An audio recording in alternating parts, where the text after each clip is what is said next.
In South Africa, depending on the province, between 12 to 20% of people in a province can be co-infected with HIV. HIV is a disease that causes immunosuppression and makes patients more susceptible to acquiring TB. Not only are they more likely to get TB, the course of their TB is even worse. So it's more rapidly progressive, and if both are not correctly treated, they never return to their formal level of function. So we have a large population that's hypersusceptible to TB.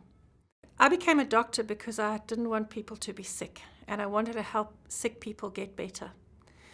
When HIV became a large-scale epidemic in South Africa, I became very frustrated because people died due to HIV. We developed antiretroviral regimens, we have really good treatment for HIV, and now the life expectancy of somebody with HIV is pretty much the same as someone without. Then I moved to research within the TB field, not in drug-sensitive TB, but in drug-resistant TB, because much of the lessons that I had learned in clinical trials and programmatic evaluation and development of antiretroviral therapy, I felt needed to be extended to the TB field. So we had some medicines that could treat extensively drug-resistant TB.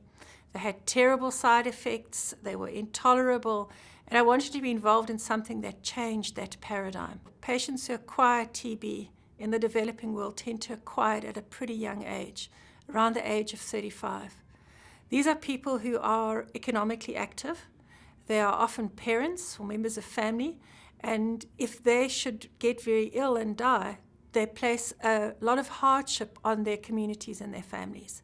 It's important that we can treat patients of this age and of this economic stage in their lives so that they can return to functioning as mothers, fathers, as members of the community as soon as possible. There is an awareness of extensively drug-resistant TB, but I think the fact that we have newer drugs in our armamentarium means that it's going to become a thing of the past if we can just find, treat and maintain patients on treatment until they're cured.